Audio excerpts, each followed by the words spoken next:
All right. Well, thank you for joining me today for this training session on fuel microbiology. Everything you ever wanted to know but were afraid to ask. I am Eric Bjornstead, Technical Information Director here at Bell Performance, and this is training that was presented at a Bell Performance sales meeting in June of 2018. And everything you ever wanted to know really doesn't quite do the topic of fuel microbiology justice, because for all the details that we are going to get into during our time together, we're still really, only scratching the surface of this kind of thing. So, and I think that one of the big takeaways that we're going to find here when it's all said and done is, we're going to have a clearer picture of how the reality is when it comes to microbes and the world around us. We're going to find that things are rarely as simple as they might seem, and they're rarely or hardly ever as simple as we might want them to be. So over the course of our training together, we're going to cover the basics of fuel microbiology and fuel microbes themselves. We're going to talk about what they do in storage tanks and in their environment that you find them.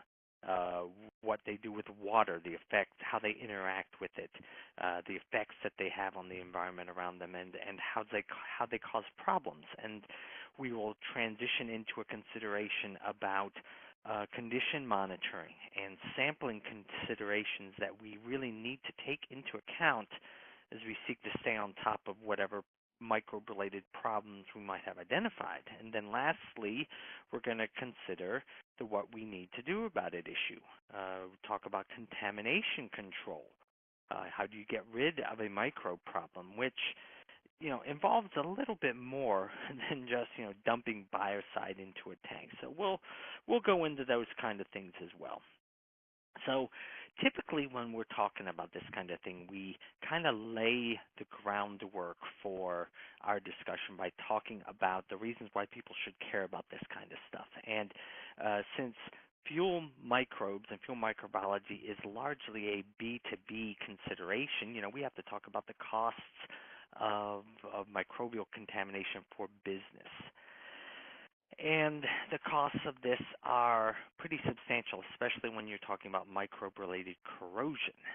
There was a 2002 corrosion study done by the U.S. Federal Highway Administration, and they concluded that the nationwide cost of corrosion damage was about $270 billion a year, plus an additional $789 billion for the cost of corrosion damage to infrastructure, petroleum transport and storage, retail infrastructure, that kind of thing.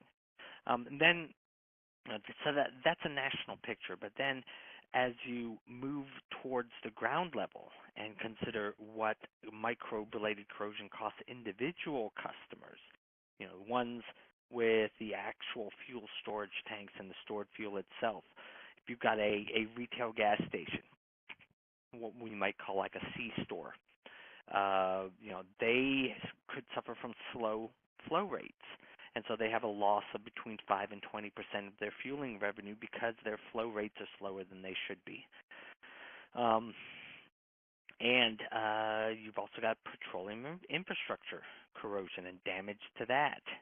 On a site-per-site basis, if you've got a tank that's leaking and you need to do, let's say, soil remediation, like what we see here on the screen, that is a residential situation where they had a home heating tank that has, of course, home heating oil, which is number 2 diesel, and it sprung a leak and it leaked into the soil. They had to dig the tank out and remediate the soil.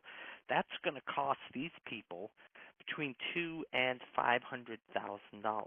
And then if you expand it out to, like pipelines, things like that, if you get a pipeline corrosion damage incident, you could be talking about $2, $3, $4 billion to fix that. So it's pretty clear that if left uncontrolled, microbial contamination in fuel systems can be linked to a number of really expensive problems. And so it's essential that we have a good understanding of the key aspects of the issue. And so to kick this whole thing off, we are going to talk about fuel microbiology concepts here. Now, in order to understand this, we have to have a basic understanding about the science of microbiology, and that means having a basic understanding about microbes. Microbes, of course, we remember from junior high school or elementary school science class, microbes are these single-celled organisms, too small to be seen with the naked eye, and they include different kinds. You've got bacteria, which are the most ancient of all living organisms.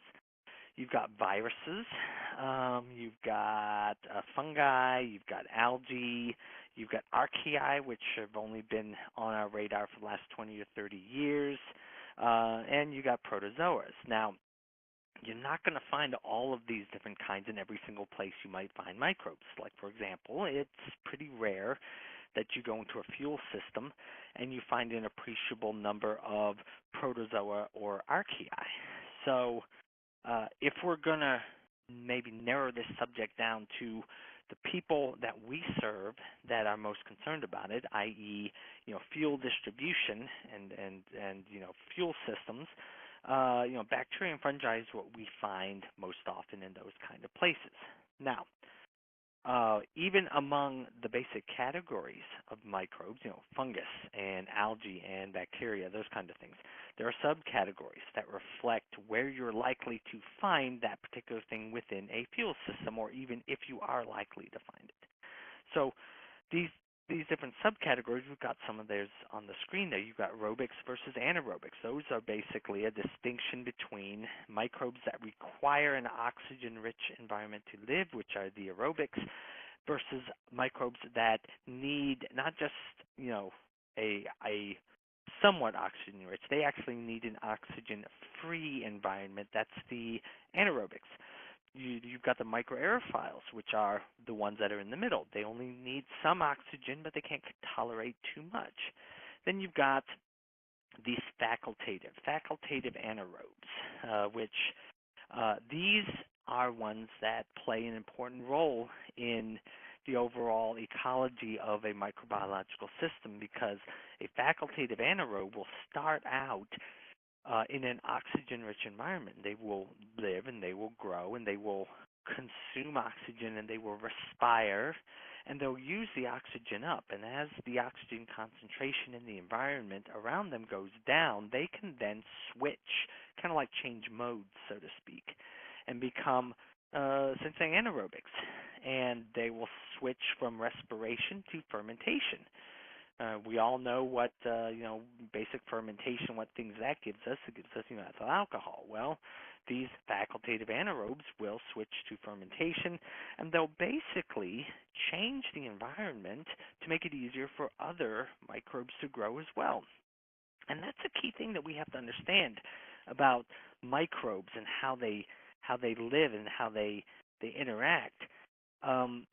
Many times you will have a number of different kinds of microbes that are living with each other, and they depend on each other to give them each other what they all need. So they're all working together in kind of a symbiotic relationship.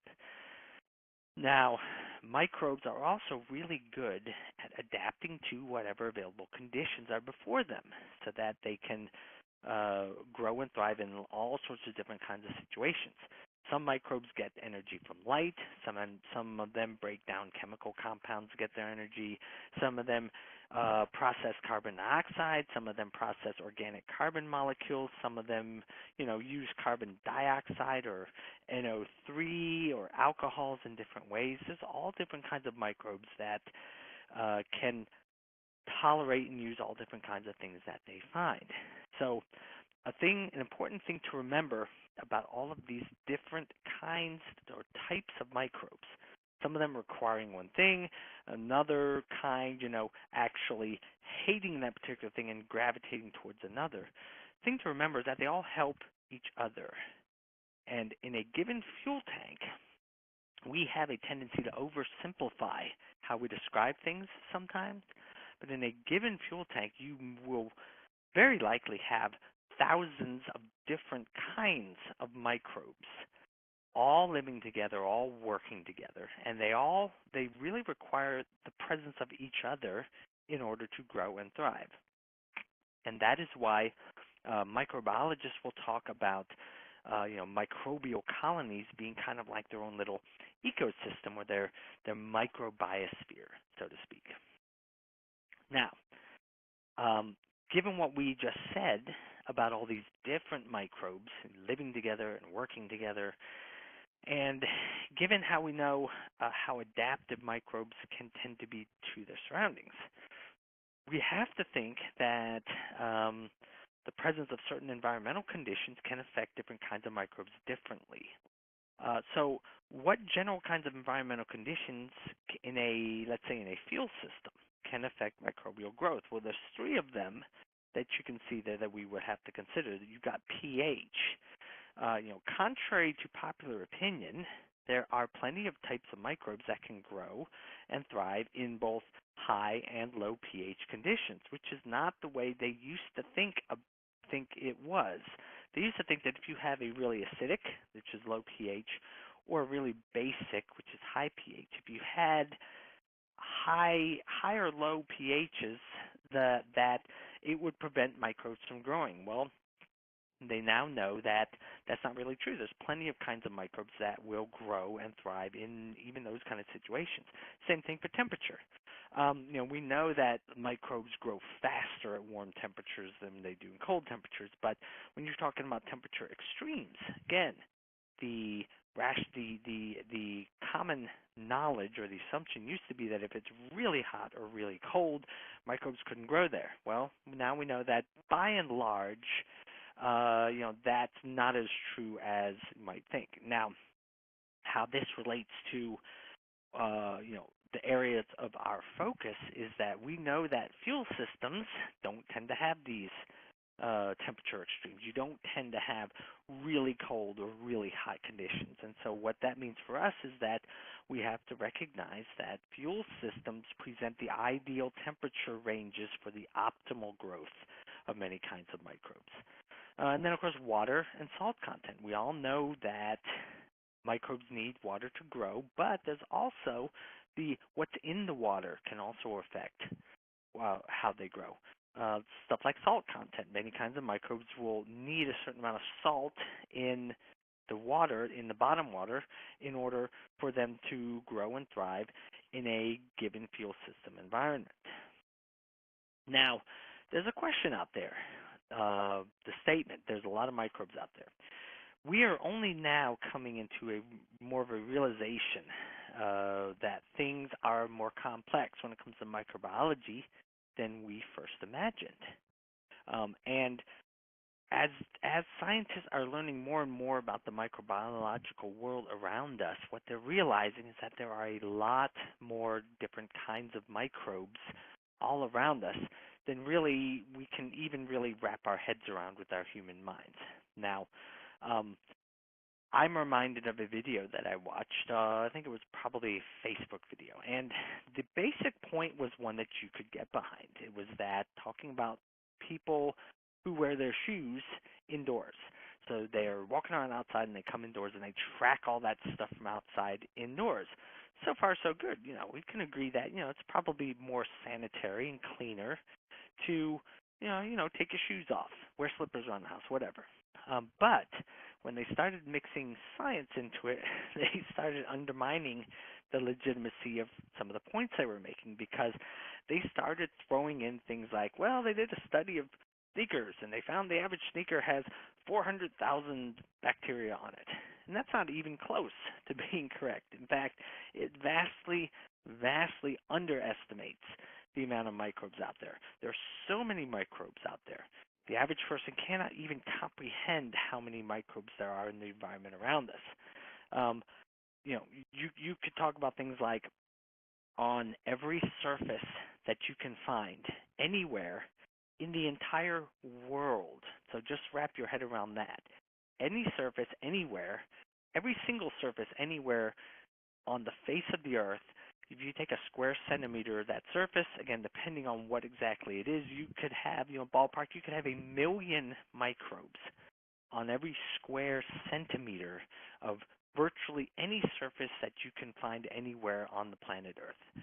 Um, even in drinking water, you know, drinking water that is safe to drink, you can still find between 10,000 and 1 million microbes, individual microbes, in a single milliliter, not cup or ounce, milliliter of safe drinking water. Now, it's safe, so we know that by and large, pretty much all those ones are going to be innocuous microbes that don't, you know, they don't harm us. In fact, they may actually be good for us. But there's so many microbes out there that we can't even really understand it.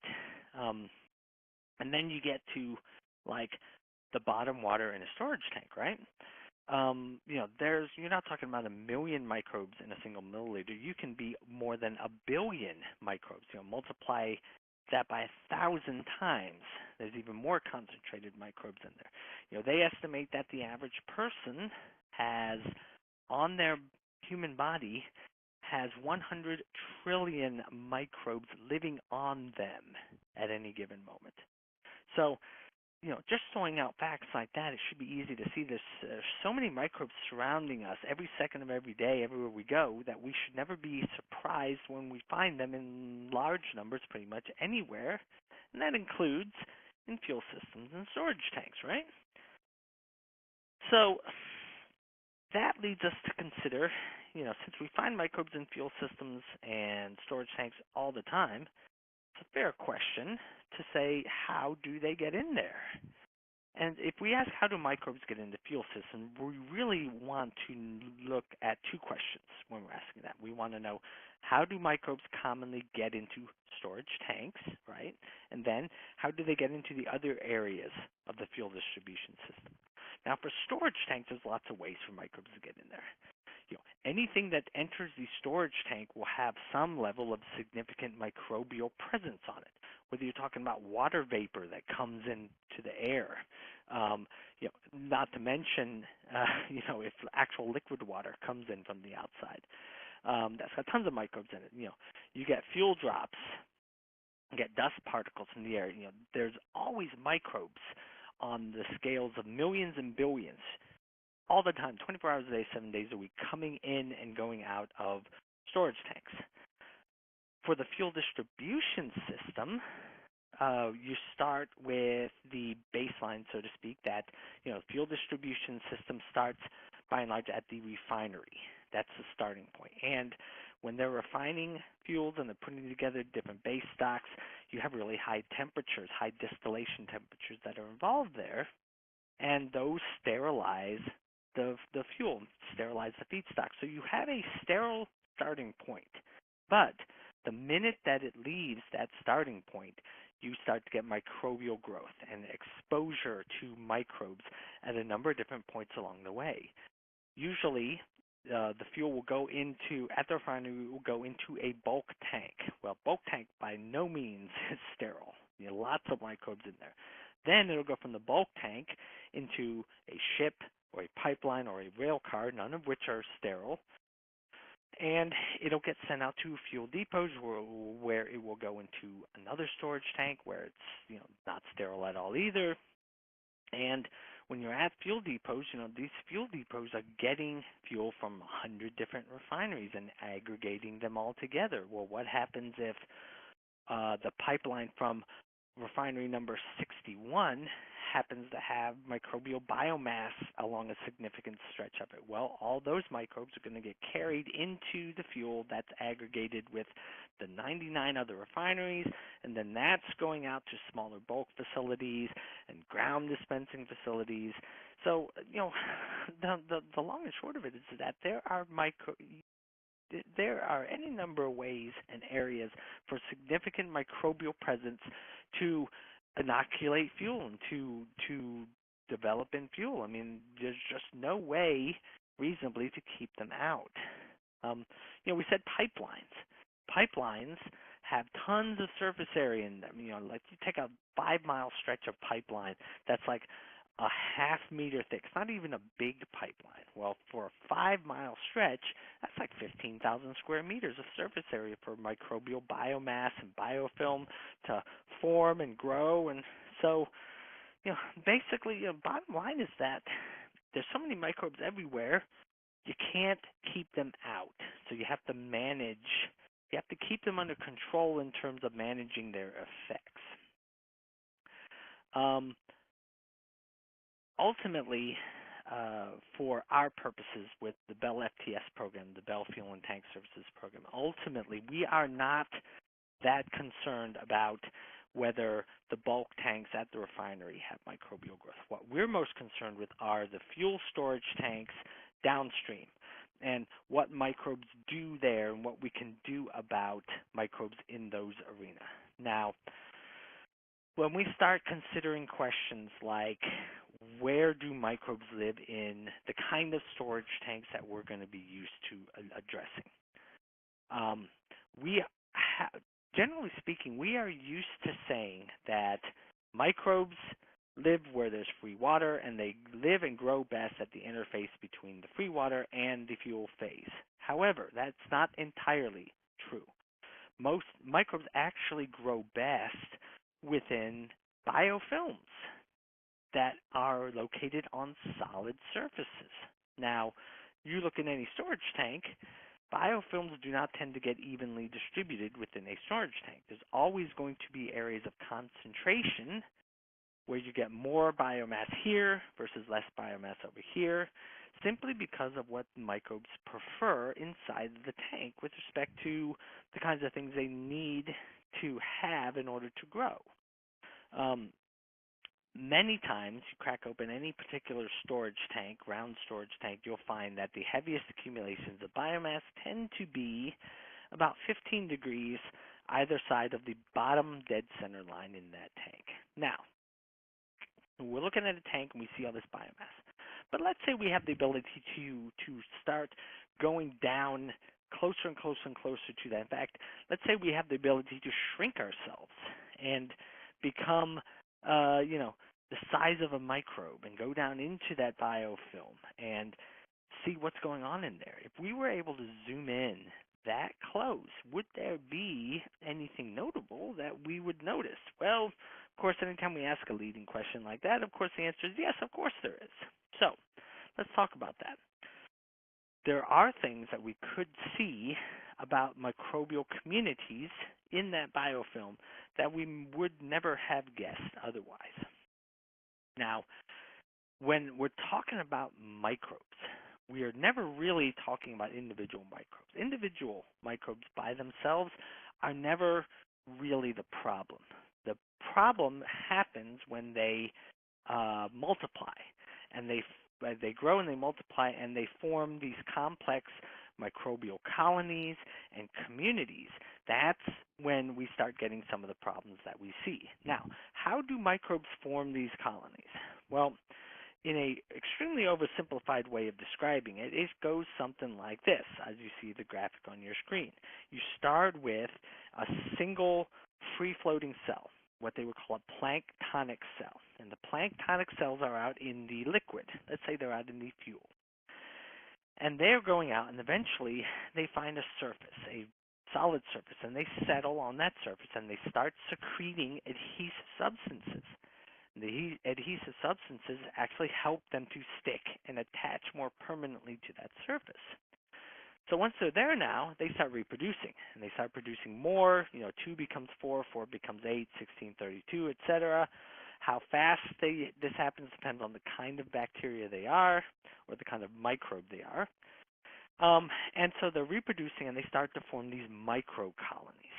And all of the other microbes are producing their own adhesives, and they're getting bigger and bigger, and they're sticking to that surface. Now, what happens in addition to this is that they've got this adhesive stuff that's on the surface. Well, the adhesive stuff actually, let's say another microbe that's planktonic and floating in the liquid, but it's the kind that doesn't really produce much adhesives of its own. Well, it'll go and it'll get stuck trapped by that adhesive. Now, that's not a bad thing. That's a good thing, because then that microbe now has a place for it to grow and multiply itself that it would not have had without the efforts of this other microbe. It's another very simplified example of microbes existing in a symbiotic relationship. So more and more microbes grow, more and more kinds of microbes start appearing, and they start to form this complex community. And eventually the community multiplies to the point that they're mature enough, as a microbiologist would say, it's a mature enough community that it will start to release its own planktonic cells, individual cells. It says, hey, go forth and multiply. And the individual microbe then goes out and tries to find its own surface to stick to. And they start the process all over again. Now, how quickly does this happen? Well, depending on the kind of microbe, it's entirely possible that all of this can happen from soup to nuts between 24 and 48 hours, which is not a very long time at all. Now, we talk about microbes and biofilms or biomass. Contrary to our oversimplified perception, the slime masses that we call biofilms, they are not uniform. They are very complex things. They're complex in both internal composition, and they're also complex in their distribution within the storage tank itself. It is not uncommon to look in an underground storage tank and see different zones of heavy biofilm coverage next to zones or areas of the tank that appear to be very clean, like almost like there's no rhyme or reason to it. Now, another thing you have to realize is that if you're looking in a tank and you see different patches of biofilm, even within a single patch of biofilm, it can have significant variance in its thickness and in its microbial presence just within that. So you could have a biomass formation that is, let's say, 1 foot square, 12 inch by 12 inch, not that big. And you could take a sample here, and if you could see me, I would be holding out my hands and I would be saying, okay, I'd be pointing to a point on the table. You take a sample here, and then I move over 3 inches and take a sample 3 inches to the right of that. And now the uneducated person, so to speak, might say, well, it's biomass. It's probably going to be about the same. But we know as budding fuel microbiologists that ain't even close to being the case. There can be a completely different microbial presence just inches apart from each other because they're not uniform in their composition. Now, why are we bringing that up? I mean, it sounds like we're just talking about it to overcomplicate this, but that's not really what we're trying to do here. What we're really trying to get at is how that affects sampling. If you can take a sample of the biomass on a surface and then another sample 2 inches next to it, and then be completely different in what you find if you were to analyze them, what that should speak to the concept that where and how you sample controls what you detect. Now, we're going to talk about that a little bit more in more detail later. We're just introducing that concept right now. So, within a biofilm, there can be a pretty diverse assortment of microbes. What they would call they would deem it as heterogeneous, as opposed to if you had a situation where they're all the same, in which case they would be homogeneous. So biofilms have a heterogeneous assortment of microbes, and they all exist in symbiosis with each other, with different kinds of microbes living in different locations within the biofilm. So again, strong implications for sampling in terms of recording different amounts of microbial activity in different places. Now, one reason why different microbes like to grow in different areas of a typical biofilm deposit is because there could be significantly different environments within the biofilm versus without. A biofilm can be more acidic. It can have a different oxygen concentration. It can have a different sulfur concentration, and different kinds of microbes like those different conditions.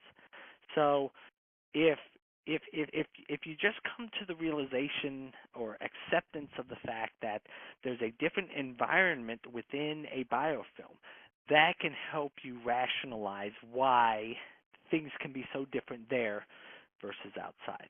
So this, all this stuff that we've been describing is a perfect scenario for when you need to have 1,000 different species of organisms, all requiring differing levels of different things to grow, all depending on each other to grow and live at their best. This is a perfect example of that kind of scenario. Now, up to this point, we haven't really touched in detail on what happens as these microbes are growing and reproducing. I mean, we've acknowledged that they do grow and reproduce, but we haven't really talked about how they do that or how that growth and that growth process affects certain things around them. So let's talk about that. First thing we might talk about is what kinds of things do microbes produce while they're doing their thing, so to speak. Naturally, we might expect that different kinds of microbes may skew towards producing, more of one kind of metabolite or a waste product than another kind. But generally speaking, microbes tend to form, let's say, classes of metabolites, I guess would be a good way to put it. Things like acids, carboxylic acids. They produce acidic alcohols, especially short-chain alcohols like ethanol and isopropanol.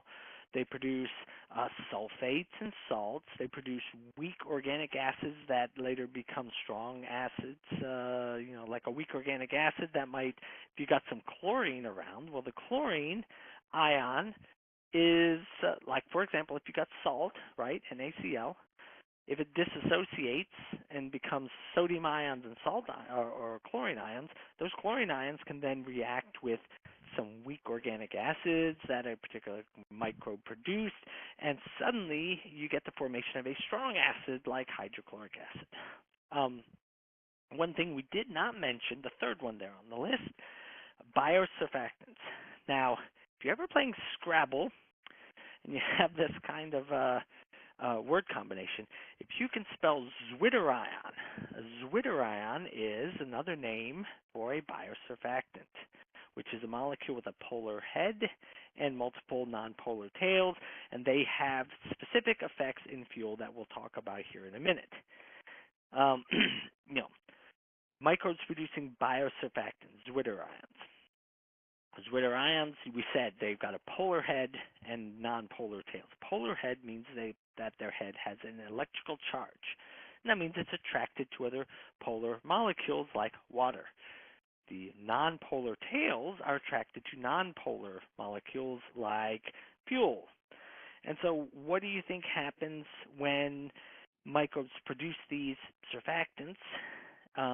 What do they do with them? Well, the interesting thing is that they actually use these zwitterions, these biosurfactants. They actually use them to help disperse water that they come across, free water, help disperse it into the fuel, which makes it easier for the microbes to get at the food molecules that are in the fuel. So they serve a purpose.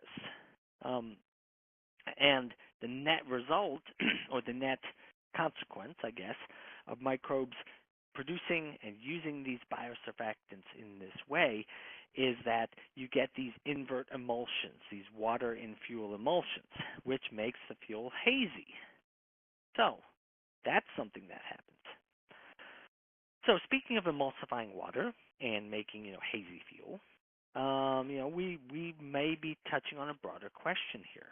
Question of what effect do microbes have on the fuel itself and also on other elements of the environment around them. Generally speaking, to answer that question, the effect of microbes on fuel depends on the fuel itself. Now, we start with what we might be least concerned with. Let's touch briefly on their effect on gasoline. Now, gasoline's high turn. It's not kept around very often, or for long, I should say. Not kept around for long. And for years, scientists thought that microbes just didn't like to grow in gasoline. And why is that? I mean, what's the difference? Well, gasoline tends to be made with lighter hydrocarbons, what they would call the lighter, the low-end hydrocarbons, like the C4s, which is butane, up through the C7s, the 7-carbon molecules, which are the heptanes.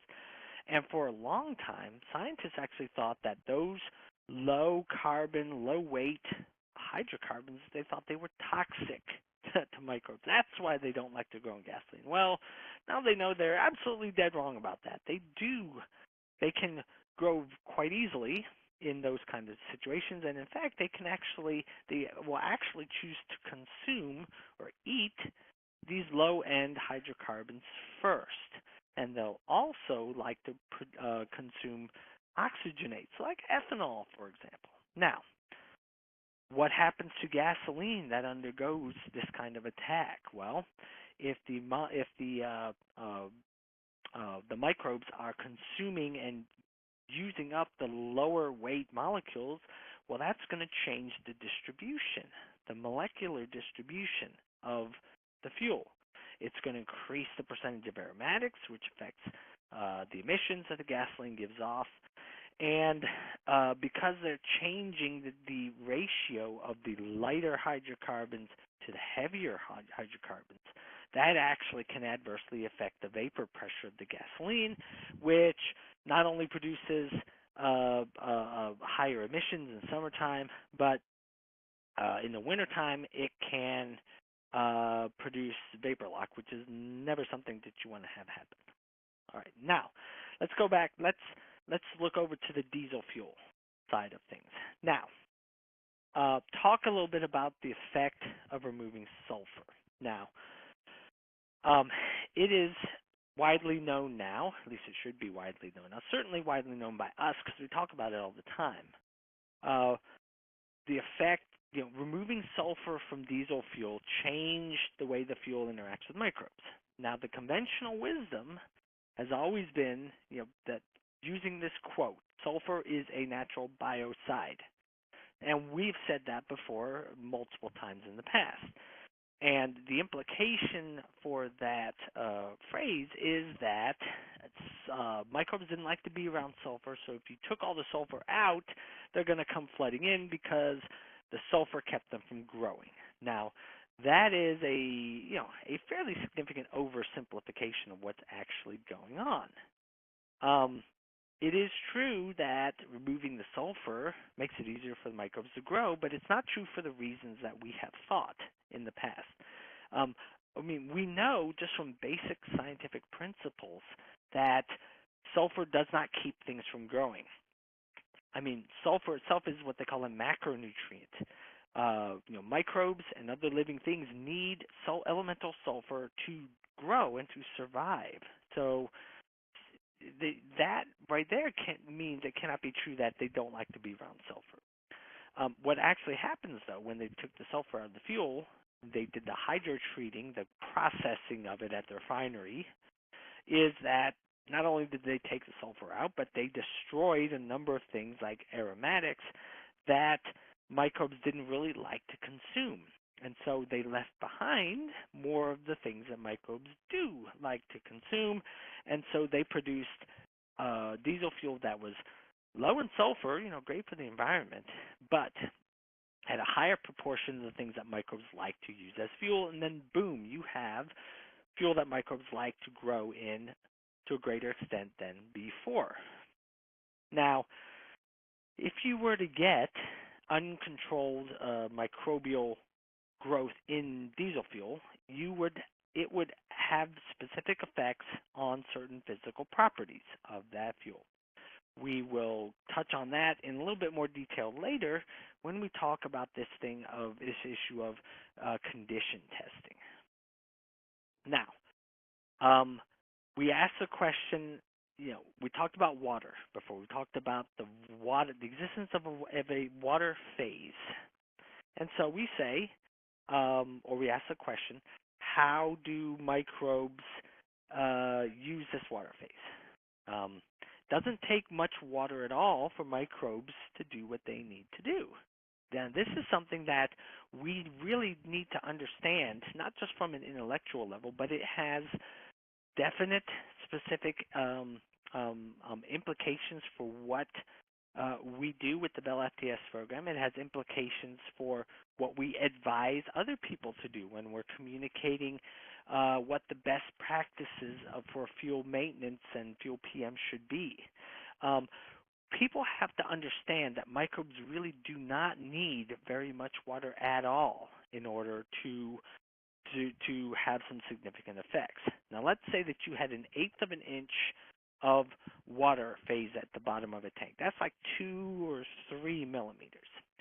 If you put a microbe at the bottom of that, and the microbe's looking up at the top of this 2 millimeter layer of water, that that layer of water is like Mount Everest to that microbe. Literally, it's like the same proportion to the microbe as Mount Everest or Mount Kilimanjaro would be to a human being standing at its base. That's just 2 millimeters. We've said that to a microbe, a drop of water is like a lake. Well, a microbiologist would go further. A microbiologist would say, you don't even need a lake. Just take a milliliter, 1 milliliter of water, more than enough to support between 1 million and 1 billion microbes. So, what happens in a fuel tank when you get a water phase that's under the fuel? Because we know that every fuel storage tank is going to get a water phase sooner or later. Now, when they have that water phase develop, what specifically happens? What are the things that happen? Well, there are certain things. As that water phase stays there, you will get certain kinds of polar molecules that will actually migrate from the fuel into the water. When they do that, the microbes go up to them and they say, hey, great, we love to eat polar molecules as food, and that's what they do. So when you have a water phase, it actually draws out from the fuel more of the things that the microbes like to use as fuel and as food. Then the microbes, they'll produce those zwitterions, those biosurfactants, and the biosurfactants will emulsify, create that invert emulsion that emulsifies the water into the fuel. And then the microbes can actually go and live in the invert emulsion. And then they'll continue they'll have essentially greater access to more food molecules in the fuel because now they've moved up into the fuel because they have this emulsion that they can live in. So a water phase has specific beneficial effects for microbes that really make it easier for them to multiply. And no talk about microbes would be complete without examining the effects that they have on the storage tanks and the fuel systems. And when we talk about that, we have to talk about these terms of fouling and corrosion. Now, when we talk about corrosion, we are used to thinking about that term as only referring to damage that happens to metal components when you have microbes in storage tanks. But the problem is actually broader than that. Not only do storage tanks have concerns about corrosion, they have concerns about non-corrosive damage, and then also when we say fouling, what we're talking about is slime development, essentially. Now, slime, i.e. biofilms, we've already acknowledged that biofilm, bioslime accumulates non-uniformly on fuel system surfaces, and then it can lead to things like fouling, plugging of fuel filters. Many tanks will have like Vita roots that will have floats that help keep track of the fuel inventory level. Well, if that float gets contaminated with slime, it will actually change the float's specific gravity. It'll raise it either higher or sometimes lower, which causes it to give inaccurate fuel volume reads. Microbes can do a lot of damage to tank linings. I mean, you get a pinhole that develops in a lining or in even like a fiberglass, on a fiberglass tank too. People think that fiberglass tanks are immune to microbial problems. Absolutely not. So you get a pinhole in a tank lining. And what that allows is that allows, first of all, for moisture to penetrate into that little tiny pinhole. Then you also get like fungal growth. Fungi will go down into it as well. And so what happens over time, the moisture that got under that lining will expand and contract as the temperatures change over time. And and at the same time, the fungus that got in there is growing and multiplying. And what you'll get situations where that lining will start to come away from the tank shell. You'll get blistering and peeling away in fairly substantial sheets. And then you talk about a fiberglass tank. You can get a situation where a fungus doesn't even need a pinhole. It will just sit on the surface of the fiberglass tank, and it will penetrate it with the little hyphae, as they call them.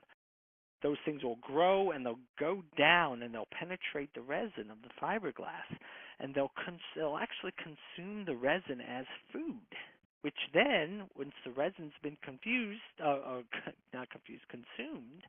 you have a little gap. Well, that's a gap that more fungus and more water can actually go down in there as well. The moisture that goes down in there then expands and contracts, and it creates little microfractures, and it causes the fiberglass fibers to lose their tensile strength, and now you've got essentially a bad fiberglass tank. So, microbes can certainly do a lot of damage, what they call non-corrosive damage, to non-metal surfaces like that. Now, we have done, let's switch back to the metal parts and talk about actual corrosion on metal in tank surfaces. Now, we've done trainings before on the issue of this thing that they abbreviate as MIC, M-I-C, microbe-induced corrosion. We've done training before on microbe-induced corrosion and how it affects metal tank components. And there are a number of mechanisms by which that can happen. Now, the most prevalent mechanism for tank corrosion involves the formation of what they call a galvanic couple. It's galvanic coupling corrosion is what they call it. So you get a galvanic couple, you get iron sulfides that have been produced by the microbes, which typically have to be sulfate-reducing microbes.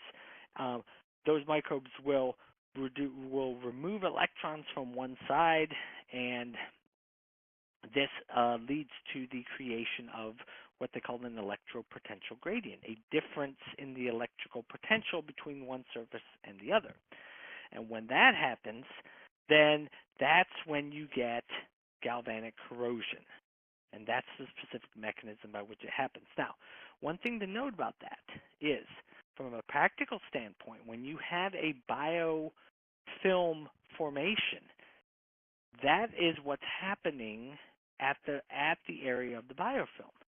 The biofilm has all those microbes living in it, and then the microbes are actually causing a movement of electrons from the surfaces that aren't covered by biofilms to the surfaces that are. And so that's why if you have biofilm or biomass on a tank surface, that's one of the reasons why it's a serious problem, because you don't have to have standing water on that surface for corrosion to happen. All you have to have are a concentrated population of microbes that are forming this electropotential gradient, and it happens all the time. Another thing that can happen concerns differences in oxygen concentrations. Now, believe it or not, oxygen is actually more soluble in fuel than it is in water, substantially more.